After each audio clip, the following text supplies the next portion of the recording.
Donc le titre, effectivement, enfin, le sous-titre de cette conférence, c'est comment réinventer nos modèles dans une optique, dans une vision positive et durable. Parce qu'effectivement, vous voyez, par rapport aux photos qu'il y a là, ça c'est un avenir éventuel qu'on peut avoir. Évidemment, ce n'est pas celui que je vais vous proposer aujourd'hui. Et pour vous mettre dans l'ambiance, puisque vous êtes des diplômés, alors même s'il y en a certains d'entre vous qui ne sont plus tout à fait étudiants au sens jeunisme du terme, mais voilà, c'est un petit article que j'ai trouvé dans une revue qui s'appelle Oui Demain. Donc, ils vous mettent, comme les sportifs, dans 15 ans, c'est bon, vous pouvez mettre la clé sous la porte, il va falloir vite faire des cotisations retraite. Bon, en l'occurrence, on parle des comptables, pas des experts comptables. Mais ce qui est intéressant, c'est que cet article, il a été écrit par une personne particulièrement brillante, puisqu'il est neurologue, il est diplômé d'Harvard, de HEC, de tout ce qu'on veut, il a un CV long comme la Tour Eiffel. Donc, il ne dit pas que des bêtises dans son article. Par contre, ce qui m'énerve, moi, quand je dis ça, c'est le titre, c'est la façon dont il l'aborde.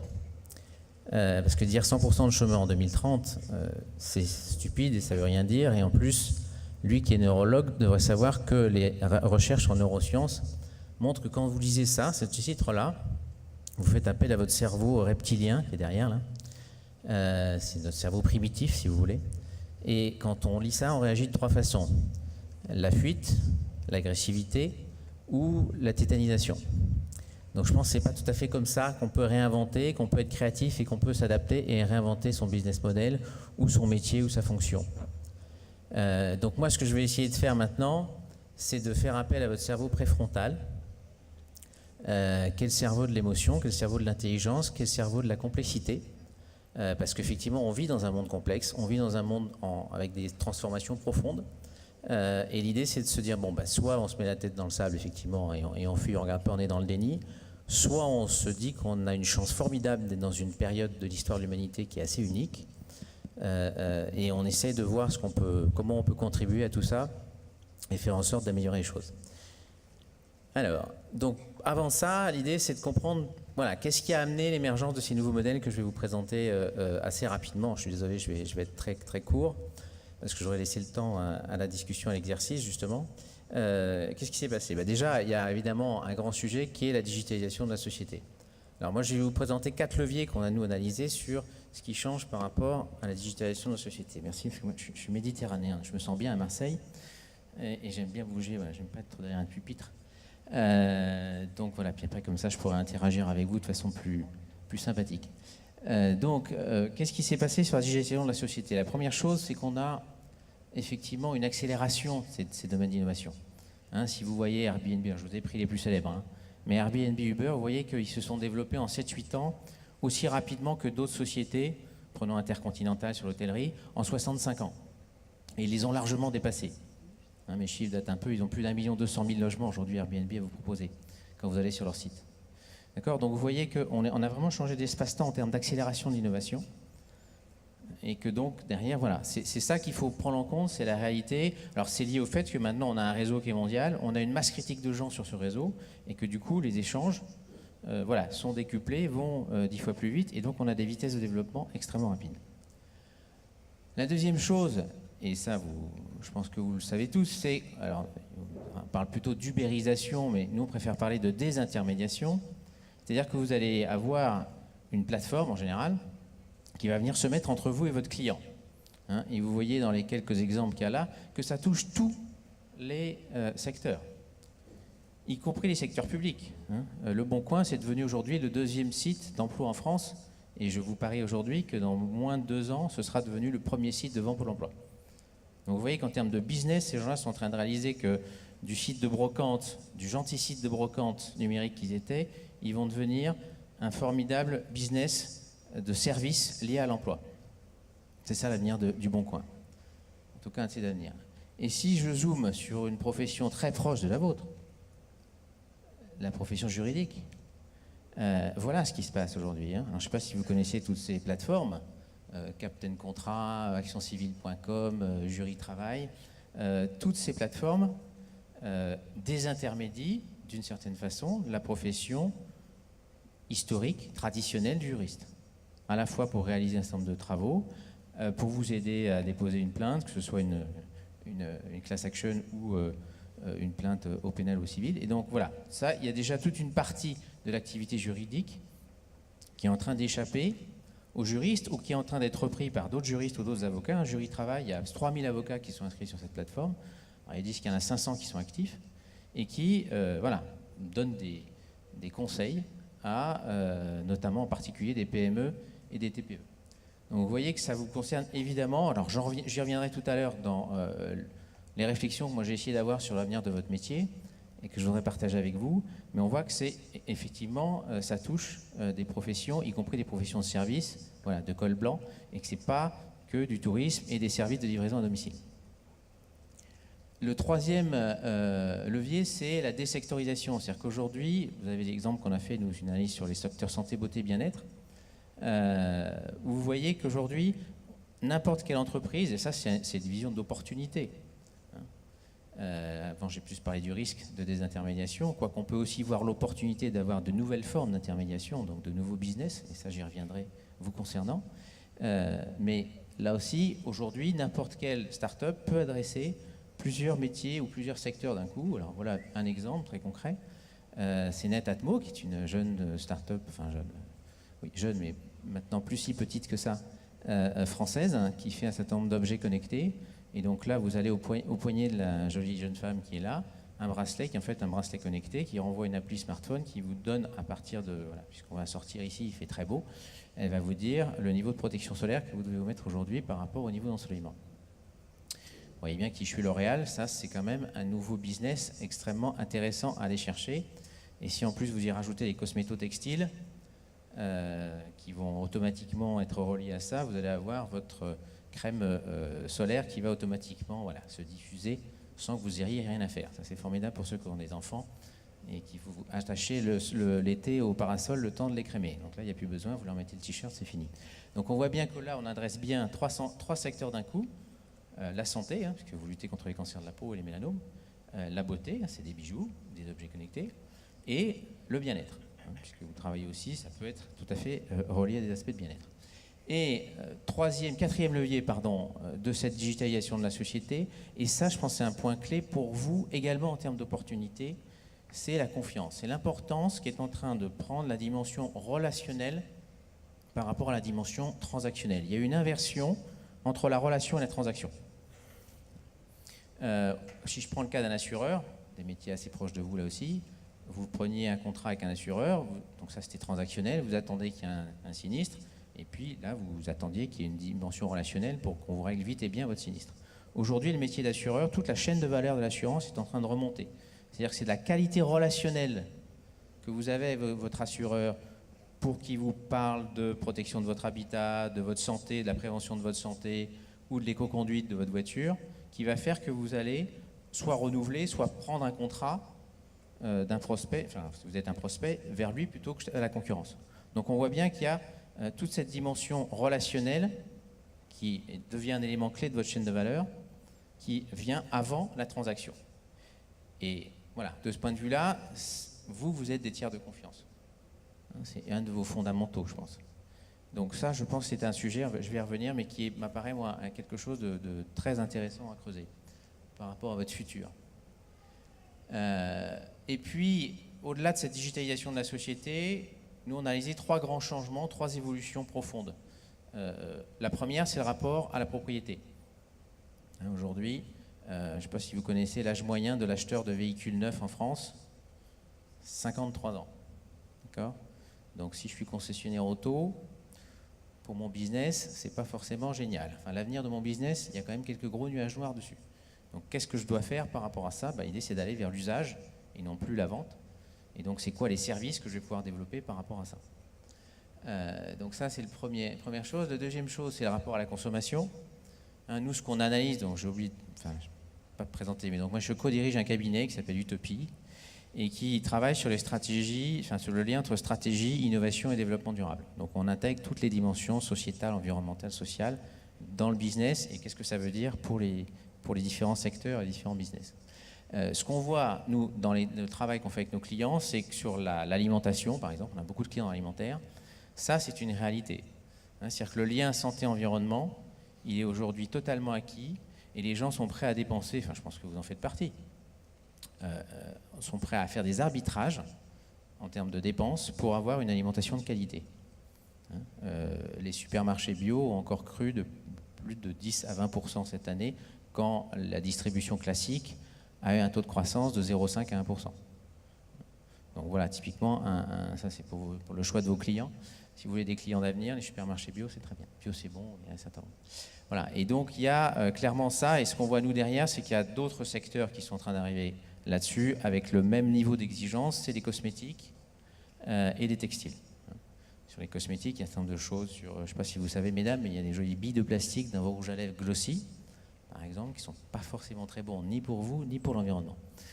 Donc là aussi, il y a un gros travail des firmes de cosmétiques pour remplacer tout ça de façon assez rapide. Et la dernière chose, c'est le rapport au travail. Alors même si effectivement on voit bien que là dans votre promo il y a un peu tous les âges, mais c'est très bien. Mais il y a surtout une génération qui arrive, c'est la génération Y.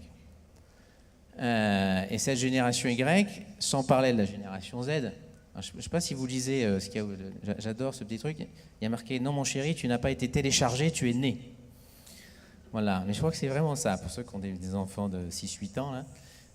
Moi c'est un peu plus grand maintenant, mais c'est vraiment exactement ça. Et ces générations-là, et a fortiori la génération Z, ils veulent d'autres types de relations au travail, ils veulent moins de hiérarchie, ils veulent avoir de l'initiative, de l'autonomie, parce qu'ils veulent mélanger, ils font plus trop la différence entre travail, vie privée et vie professionnelle, avec tous les joujoux technologiques qu'on a aujourd'hui, le télétravail, le coworking et ainsi de suite.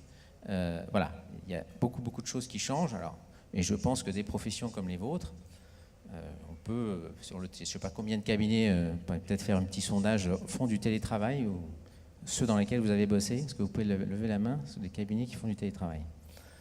1, 2, 3, 4. Bon, bah, ça vous montre qu'il y a un peu de boulot là, pour faire en sorte que dans vos métiers, qui sont des métiers de service, où on peut quand même, je pense que le travail à distance, pour une bonne partie de ce que vous faites, peut tout à fait être envisageable. Ça fait typiquement partie de ce fameux équilibre vie professionnelle, vie privée.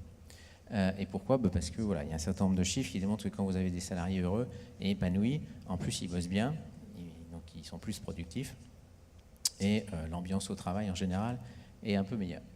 Voilà, donc ça c'est un petit peu ce contexte avec cette digitalisation de la société, et puis ces grandes évolutions de rapport au travail, à la consommation, à la propriété. Et de tout ça, en fait, a émergé 4 modèles économiques. Alors, on a fait exprès un peu de forcer le trait, voilà, pour faire un peu de pédagogie. Et l'idée étant de dire aux entreprises, voilà, essayez de voir quel est celui qui est le plus proche de vous, dans ce que vous faites, dans votre activité, et essayez de travailler là-dessus. Et ce qu'on vous dit, c'est que... pardon, oui, j'ai oublié de parler des organisations, mais ça je l'ai dit, mais je vais passer vite. Sur l'innovation, voilà, c'est que sur ces 4 grands modèles, en fait, une fois que vous allez rentrer par un des modèles, vous allez travailler sur tous les autres modèles en même temps. C'est-à-dire que l'idée, c'est de montrer comment on peut créer une dynamique vertueuse, innovante, qui va vous permettre de repenser votre modèle économique, vos offres de produits et vos offres de services. Alors, le premier d'entre eux, c'est le modèle fonctionnel. Donc là, l'idée, c'est que je passe d'une vision de vente de produits à une vente de services, de l'usage lié à mon produit. Un des meilleurs exemples qu'on a, c'est Michelin. Un Michelin, il est passé, alors j'ai fait du 1.0, 2.0, 3.0, à je vends des pneus, ça c'est la vision classique et historique, à fonctionnalité, donc une vision fonctionnelle, je travaille sur la fonction et l'usage de mon produit, je vends des kilomètres parcourus, donc ça c'est pour les flottes de camions professionnels.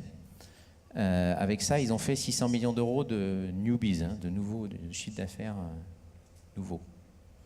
En 3 ans, et pendant 3 ans, ils ont été les seuls sur le marché à avoir ce type d'offre, avant que les concurrents puissent faire la même chose.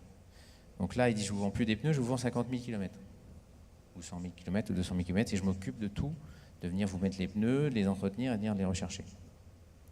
Et ce qui est intéressant, voilà, c'est que derrière, ils se sont dit, après, si on veut aller encore plus loin, non seulement je vais vous vendre des kilomètres parcourus, mais je veux dire que quand vous faites ces 50 000 km, vous ne consommez pas plus de 500 litres de diesel. Et ça, c'est la performance d'usage. Vous voyez, on passe de la vente à l'usage et à la performance d'usage. Ça s'appelle EfiFuel. Et donc, c'est un bouquet de services, une solution intégrée que vous vendez à votre client et qui va garantir cette performance. Vous avez ça aussi dans les utilities, dans l'énergie et un certain nombre de secteurs comme ça. Et puis, la fonctionnalité 3.0, c'est faire cette performance d'usage à l'échelle d'un territoire. Je suis désolé, j'ai pris Paris, j'aurais pu prendre Marseille, c'est pareil. Donc là, l'idée, c'est de réfléchir non pas en termes de secteur transport, mais en termes de fonction mobilité, et comment j'assure la mobilité d'un point A à un point B, avec tout un tas d'acteurs qui vont permettre ça.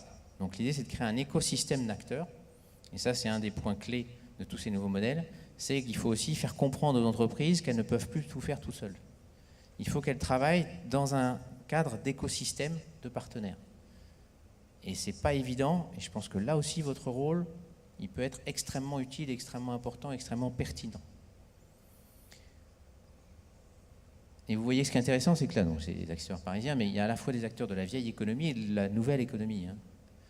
Et tout ce que je vous présente là, l'idée, c'est surtout pas jeter le bébé avec l'eau du bain. Aujourd'hui, le business, il se fait encore à 95% dans l'ancienne économie. Mais l'idée, c'est de montrer ce qui est en train d'arriver. Comme ça arrive extrêmement vite, il faut s'y préparer, il faut s'y adapter. Et vous verrez, bon, ça, c'est issu d'une étude qui est téléchargeable sur notre site, gratuitement, c'est de l'open source, où on a fait un canevas de business model. Et donc, ce qui est intéressant, c'est qu'on y a rajouté, on l'a un peu customisé, ce canevas. Donc, c'est un canevas où vous avez les partenaires, votre proposition de valeur, la relation client, le segment client, vos canaux de distribution, vos structures de coûts, les flux de revenus, enfin les grands classiques. Bon, oui, d'accord. C'est bon, c'est là. Ce qui est intéressant, c'est nous, on y a rajouté les externalités, c'est-à-dire les impacts, les conséquences de l'activité, qu'elles soient positives ou négatives. Et ça, c'est intéressant aussi, parce que derrière, on va réfléchir à des nouveaux actifs. Je pense que ça vous parle quand je parle d'actifs. Alors je vous prends un exemple très célèbre, Nespresso. Super modèle économique. Si les gens de Nespresso avaient utilisé ce canevas-là, ils se seraient aperçus que dans l'analyse des externalités négatives, il y avait le problème de la collecte de la capsule, et ils se sont pris ce problème en pleine figure quand ils ont sorti leur truc. Ils ont perdu un certain nombre de clients. Ils ont été obligés de mettre en place un système très rapidement qui leur a coûté un bras. Après, ils en ont fait un super argument marketing parce que c'est des as du marketing. Mais ils auraient déjà pu l'anticiper. Et s'ils avaient poussé la logique jusqu'au bout, ils auraient vu aussi qu'il y a une externalité positive, c'est que quand je récupère la capsule, je récupère le marc de café. Le marc de café, c'est un des meilleurs engrais naturels. Je ne sais pas si vous le savez, voilà, vous pouvez mettre du marc de café sur vos plantes, elles vont beaucoup aimer. Et notamment aussi, ça marche très très bien pour faire des champignonnières. Donc vous voyez bien qu'en intégrant cet actif, ils auraient pu développer un business ou un co-business avec une entreprise sociale et solidaire, par exemple, pour développer des champignonnières partout en France. Donc vous voyez qu'en réfléchissant comme ça, on crée des actifs supplémentaires. Je vais vous donner un ou deux autres exemples. Et par rapport à ça, donc là, des exemples que vous connaissez peut-être. Qui connaît Boulanger? C'est un concurrent de Darty, je pense que ça vous connaissez tous.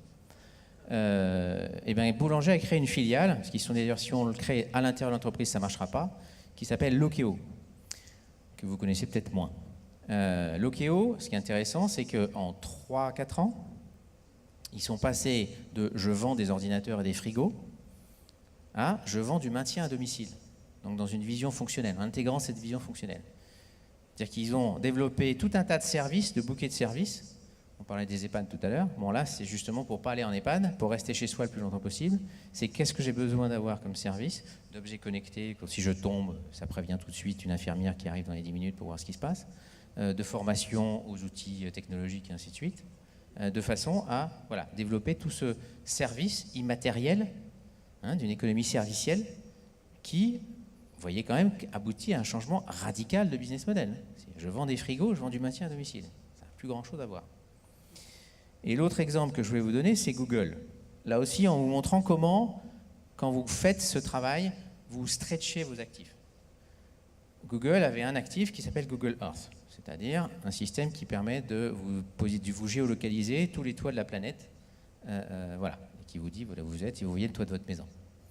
Ils se sont dit qu'est-ce qu'on peut faire avec ce truc-là dans une vision fonctionnelle? C'est le projet Sunroof, c'est de dire de ça, à partir de ça, si on a cette info-là, on peut vous donner la quantité de soleil, et Dieu sait s'il y en a, que vous avez par an, combien de panneaux de mètres carrés de panneaux d'électricité vous devez mettre sur votre toit pour être autonome, plus ou moins autonome en énergie, et le ROI que ça va vous procurer, les économies que vous allez faire. En combien de temps? Et évidemment, vous voyez, je ne sais pas si vous voyez dans le en bas à gauche, vous ne voyez pas, mais donc il y a Fine Tune Estimate et 6 Solar Providers, donc ils vous trouvent le fournisseur évidemment de panneaux solaires sur lequel ils prennent une petite commission qui va vous installer vos panneaux.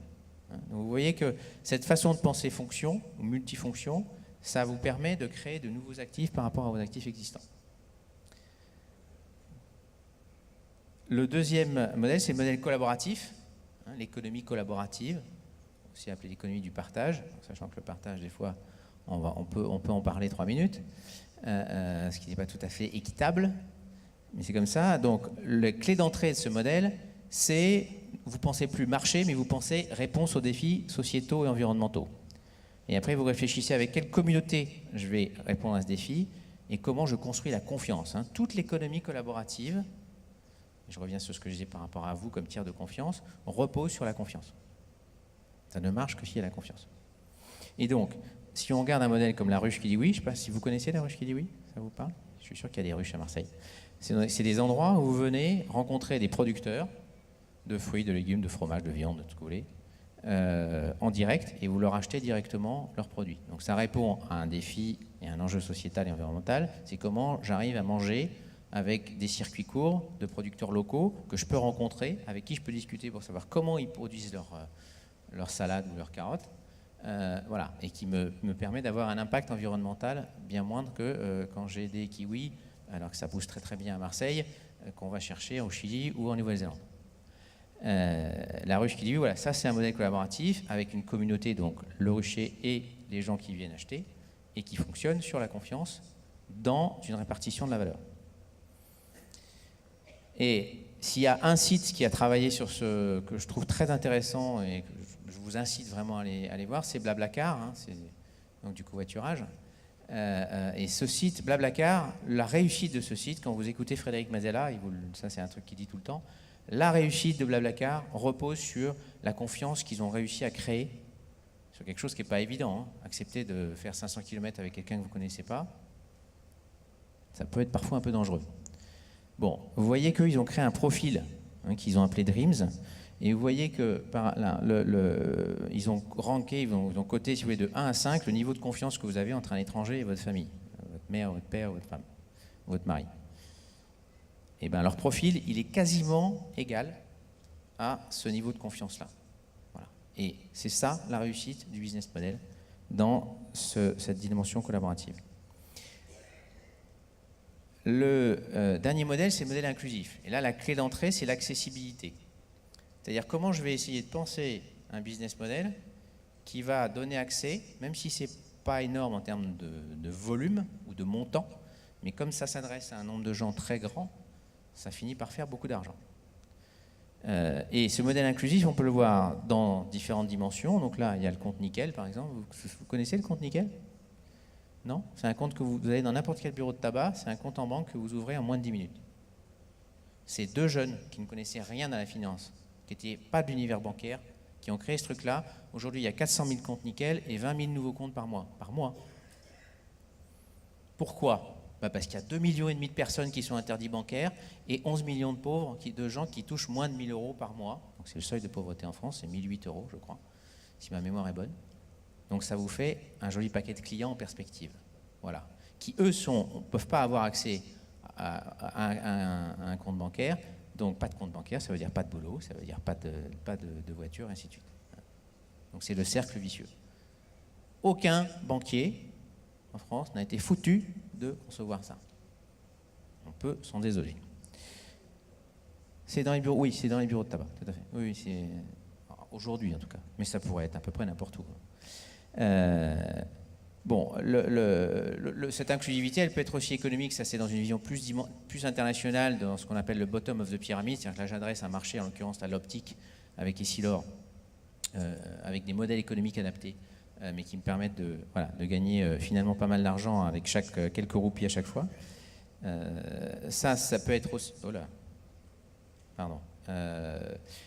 Ça peut être de l'inclusivité sociale, hein, c'est tout ce qui est insertion ou handicap, et puis l'inclusivité environnementale. C'est intéressant, ce que vous voyez là, c'est un frigo passif, c'est-à-dire qu'il n'y a pas d'électricité, hein, ça marche par convection naturelle de l'eau, et ça vous permet de garder des aliments à 15 degrés quand il fait 50 degrés dehors, comme c'est souvent le cas en Inde. C'est un potier indien qui a inventé ça. Donc vous faites ce qu'on appelle de l'innovation frugale. Hein. On parle aussi de low-tech. Voilà. Donc là, on arrête la technologie et ça n'empêche pas d'avoir des très bonnes idées. Ça, c'est de l'inclusivité environnementale. Et ce qu'on peut voir, c'est qu'on peut aussi l'appréhender dans la chaîne de valeur, dans le sourcing. Ça, c'est un programme qu'a monté L'Oréal. C'est 14 000 fournisseurs, hein, c'est pas rien, avec qui voilà, ils ont une vision inclusive, ils vont chercher les producteurs locaux, et ainsi de suite. Ça peut être dans la production. Hein, SAP a fait un travail assez génial et assez remarquable, d'intégrer des jeunes autistes atteints du syndrome d'Asperger. Donc ces gens-là ont la particularité d'avoir des capacités mémorielles hors du commun. Et donc ils les ont fait travailler sur la conception de logiciels, et ça marche très très bien. Et puis un exemple plus connu, c'est la distribution de yaourt au Bangladesh, qu'a fait Danone avec la Grameen Bank. Ça, je pense que vous en avez peut-être entendu parler avec Mohamed Younous, qui a été depuis prix Nobel de la paix, avec un modèle là aussi extrêmement intéressant pour donner accès à des produits laitiers, sachant que la formulation du produit répond aux besoins et surtout des carences d'un enfant de 10 ans en vitamines, en calcium, et permet son bon développement à la fois physique et intellectuel. Et pour terminer, quatrième modèle, c'est le modèle circulaire, qui est un petit peu plus ancien, on va dire, dans la conception. Et là, l'approche, c'est comment je fonctionne en circuit fermé. C'est-à-dire comment j'essaie de penser tout mon business model de façon fermée. Hein, comment j'essaie de recycler, de réemployer, de réutiliser, voilà, c'est tous les tous mes produits, qu'ils soient biologiques ou technologiques. Donc c'est une double boucle. Et je reviens sur mes actifs. Ce bâtiment-là, c'est un truc qui est en Hollande, qui est maintenant fini de construire, qui s'appelle Parc 2020. C'est un bâtiment qui a été conçu par un architecte assez génial qui a inventé un concept qui s'appelle le cradle to cradle. Je ne sais pas si ça vous parle, ça veut dire du berceau au berceau. Hein, vous savez, on parle souvent du berceau à la tombe. Lui, il dit, ben non, il faut penser du berceau au berceau. Donc il a conçu cet immeuble comme une banque de matériaux. C'est-à-dire, grâce aux maquettes numériques aujourd'hui, on peut identifier où sont les gisements de verre, d'acier, de béton, et ainsi de suite. Et donc, ce bâtiment est construit pour être démontable dans 40 à 50 ans, et pour pouvoir récupérer tous les matériaux qu'on aura utilisés pour sa construction. Donc, vous voyez bien que le seul fait de changer votre façon de concevoir ce bâtiment, ça vous rajoute là aussi un actif, et ça peut aller jusqu'à un changement de business model. Si vous êtes promoteur immobilier, soit c'est quelque chose qui augmente la valeur de votre immeuble, que vous pouvez revendre. Ensuite, je te le revends au cours actuel des matériaux, mais je sais très bien que dans 40 ans, ça vaudra encore beaucoup plus cher. Donc tu fais une vraie affaire en achetant mon immeuble. Soit carrément, je reste propriétaire de l'immeuble, parce que je sais que j'ai un nouvel actif, même s'il est... Alors c'est pas évident dans le bilan, hein, ça c'est une question, comment on va intégrer tout ça, qui sera à 40 ans, mais qui est réel, et qui est démontrable.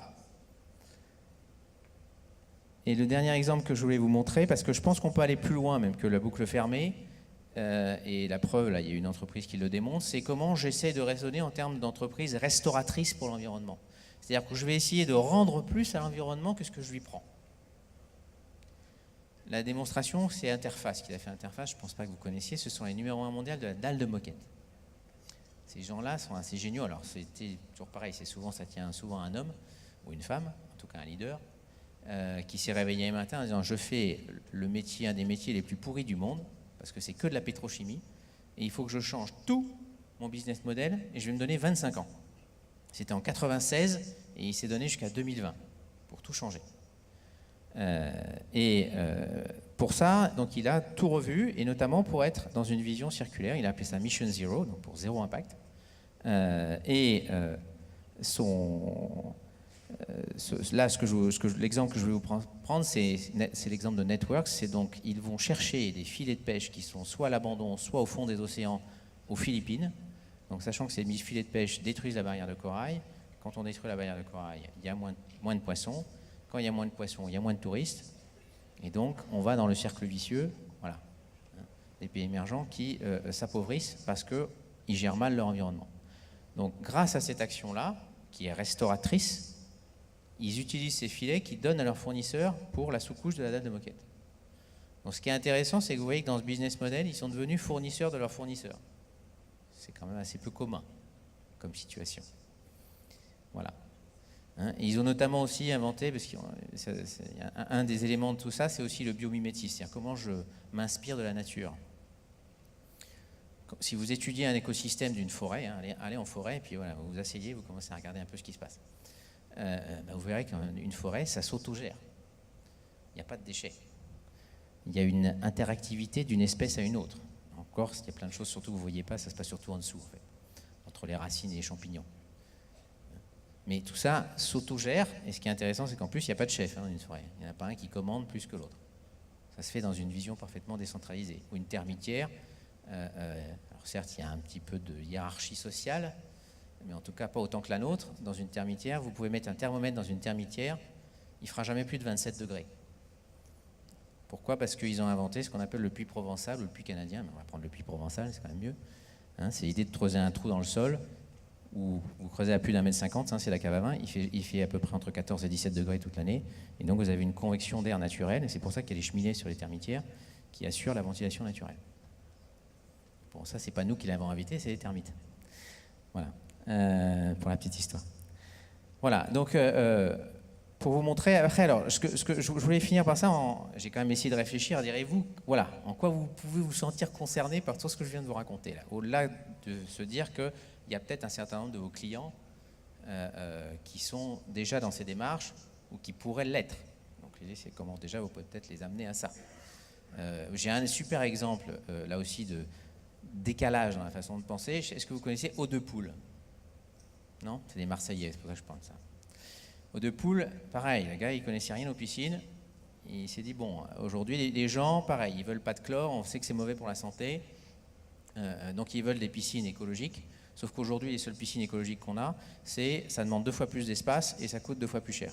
Comment je peux faire une piscine qui a le même espace et qui coûte à peu près le même prix qu'une piscine traditionnelle? Et il a donc bossé avec une autre start-up marseillaise pour développer des enzymes et des bactéries qui permettent de jouer un rôle de phytoépuration naturelle. Bon. Et ben, en 3 ans, il a fait 700% de croissance, il a fait une levée de fonds de 2,5 millions pour créer sa propre usine. Et la seule chose qu'a trouvé à faire le syndicat des pisciniers du coin, là, de PACA, c'est de lui interdire de dire qu'il vendait des piscines, parce qu'il pouvait dire qu'il vendait des bassins. Il n'avait pas le droit d'employer le terme piscine. Donc voilà, je pense qu'ils auraient peut-être mieux fait de l'inviter et de lui commencer à comprendre comment il faisait son modèle économique et en quoi c'était disruptif. Parce que ça, c'est une approche disruptive. Donc si je reviens à l'incidence, parce que je voudrais quand même laisser un peu de temps à l'exercice, sur la profession d'expert comptable, si ça veut bien marcher, ça ne marche plus. Il fatigue, il en a marre, il a trop chaud. Alors, hop. Voilà. Non, pourquoi ça passe pas? Non, c'est pas ma machine qui fonctionne pas.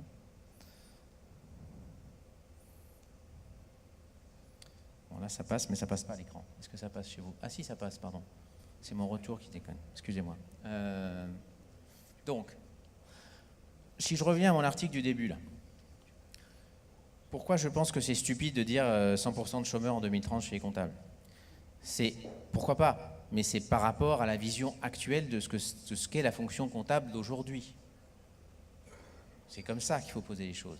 Et c'est qu'est-ce qu'il faut faire évoluer et en quoi on peut l'anticiper.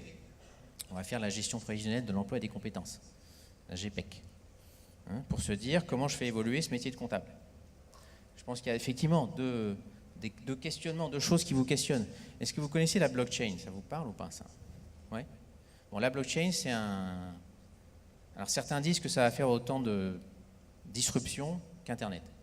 C'est un système numérique décentralisé, sans, là aussi, il n'y a pas d'autorité centrale, qui permet de passer, c'est une espèce de grand registre, alors pas que comptable, mais qui pourrait être comptable, et qui vous permet de passer n'importe quelle transaction, n'importe quel acte, entre 2 personnes, hein, c'est de pair à pair, et c'est en plus totalement sécurisé.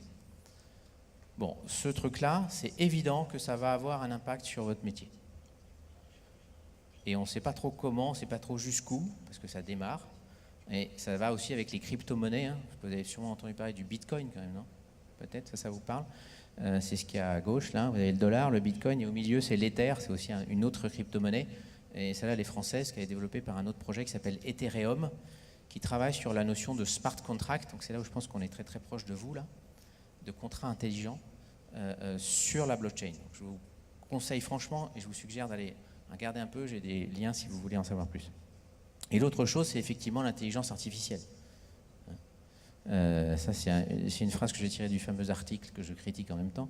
C'est dit, voilà, que vous allez avoir des chefs d'entreprise qui achèteront de l'intelligence artificielle comptable, hein, qui s'appelle donc Artificial Intelligence as a Service. Donc on est bien dans cette vision fonctionnelle.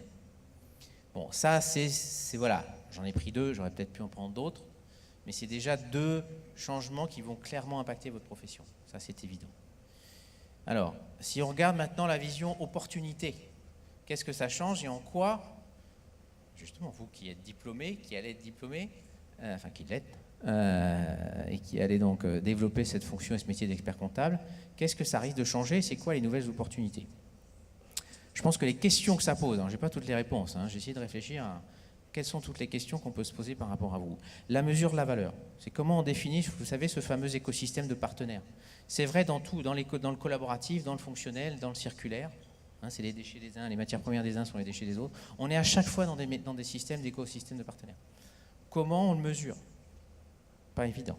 La valeur de la brevetabilité, dans l'économie de partage, open source, dans l'innovation ouverte, cette notion de brevet, à qui appartient quoi, plutôt quoi appartient à qui, elle est loin d'être évidente. Et il y a des évolutions, des innovations, y compris juridiques, comme des licences à protection renforcée, par exemple.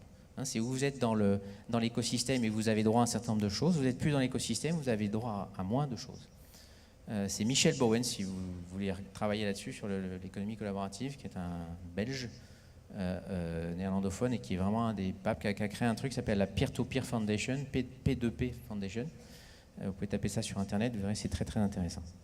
Et dernière chose, comment j'intègre la création de ces nouveaux actifs? Vous voyez, je vous ai présenté aussi bien sur la partie fonctionnelle que sur la partie circulaire, et qui sont souvent des actifs immatériels. Donc c'est ça qui n'est pas évident à capter, qui sont générés par ces nouveaux modèles. Donc ça, moi, c'est voilà, sur cette mesure de la valeur, déjà 3 choses. Sur l'intégration des nouveaux risques, comment je passe d'une analyse de risque marché, qui est en général centrée sur les consos, à une analyse, à une véritable approche qui est élargie aux parties prenantes.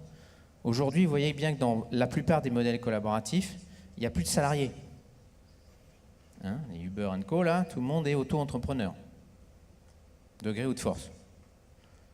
Ça veut dire que si, mais c'est en même temps un risque, parce que s'il y a une bronca à côté, et c'est déjà arrivé, de ces auto-entrepreneurs, la pérennité de votre business model, pas évidente. Donc comment on en tient compte? Comment on intègre c'est très corollaire à ce que je viens de dire avant, comment on intègre la distribution de la valeur comme élément de pérennité du modèle? La ruche qui dit oui, l'exemple que j'ai montré, ils ont pensé le modèle dès le début avec une vision de distribution de la valeur, pour que ce soit équitable. Versus Uber qui dit du jour au lendemain au chauffeur, vous baissez de 20% vos prix, puis c'est comme ça. Et puis ceux qui ne sont pas contents, dehors.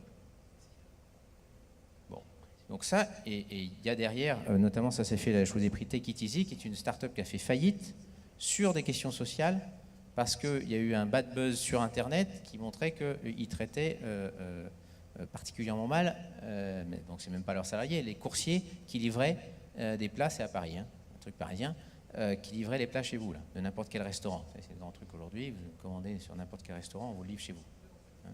Pardon? Oui, livré en vélo, tout à fait. Oui, c'est écolo, mais pas très social, dans la répartition de la valeur. Ils sont plantés. Comment vous intégrez aussi des nouveaux risques? Parce qu'effectivement, si je reprends la ruche qui dit oui, ils sont très dépendants du local. Et donc, s'il y a une inondation, des incendies, on l'a vu au Portugal, en ce moment, il y a des incendies qui ont des conséquences économiques extrêmement lourdes, de dépendance économique locale, ça, c'est un vrai risque. La criticité de la masse des consommateurs, c'est-à-dire que si vous n'avez pas votre masse de consommateurs sur une plateforme, ça ne marche pas. Et la construction de la confiance. Et celle-là, elle peut être très vite entamée. Et enfin, comment vous passez d'une approche de comptabilité environnementale, je sais que vous avez travaillé dessus ce matin, il y a eu un atelier là-dessus, j'y étais pas malheureusement, à une véritable performance dans la réponse aux défis sociétaux environnementaux. En quoi c'est une vraie valeur? Quand vous avez une boîte comme Danone qui se donne comme mission apporter l'alimentation, enfin apporter la santé au plus grand nombre par l'alimentation, en quoi ce genre de mission donne de la valeur à la boîte? Moi, je pense que ça lui en donne en termes de pérennité sur le long terme. Une boîte qui résonne comme ça, et qui se positionne comme ça, je pense qu'elle a de l'avenir. Et enfin, sur les nouveaux business et les nouveaux enjeux, c'est ce que je vous ai dit, moi, peut-être un truc, c'est repenser, élargir votre rôle de tiers de confiance. J'avais une discussion tout à l'heure en disant, est-ce que votre métier, ça ne devrait pas se renommer, non pas expert comptable, mais expert conseil. Je pense que votre avenir, il est là, clairement, dans l'expertise conseil. Et cette notion de tiers de confiance, c'est votre première légitimité pour moi. Et vous voyez bien que dans tous ces modèles, la notion de confiance, elle est clé. Donc travaillez là-dessus. Voilà. Comment être les artisans et les garants de la valorisation de ces nouveaux modèles. Quelle mission, alors ça c'est un peu aussi, je reviens à l'éthique de ce matin et la responsabilité. Quelle mission vous pouvez avoir pour définir le juste retour fiscal? Parce qu'on parle entre l'évasion et l'optimisation fiscale, quand on voit Apple, si vous voulez, bon, hein, vous voyez ce que je veux dire. Blanc bonnet, bonnet blanc. Donc comment vous pouvez être aussi les garants de ce truc-là et de travailler à définir c'est quoi le juste retour vis-à-vis de la société. Bon, ça c'est un peu plus polémique. Et enfin, comment vous pouvez devenir les champions de l'évaluation de la performance globale? Ça, c'est un vrai sujet qui n'est pas simple, hein. Il est très complexe, mais je pense que là, il y a une sacrée opportunité pour vous d'être capable d'acquérir ce savoir-faire et cette expertise. Parce que plus ça ira, et plus on en aura besoin. Voilà. Et ce que j'ai essayé, j'espère, de vous montrer dans cette présentation, ça marche là, ouais, ça marche. C'est qu'en fait, ce qu'il y a derrière ces nouveaux modèles, la vision qu'il y a, cette vision positive et durable, c'est en fait une nouvelle vision de la société. Parce que c'est une vision qui vous sort du choix cornélien dans lequel on essaie de nous mettre, en disant soit on continue à croître. Et pourquoi ne pas croître? Je veux dire, l'humanité elle a toujours cru, hein, depuis la Bible jusqu'à Marco Polo, en passant par Kennedy ou Tim Cook. On a, depuis l'origine, été dans des dynamiques de développement et de croissance. Donc l'idée, c'est comment on fait pour y rester, mais autrement.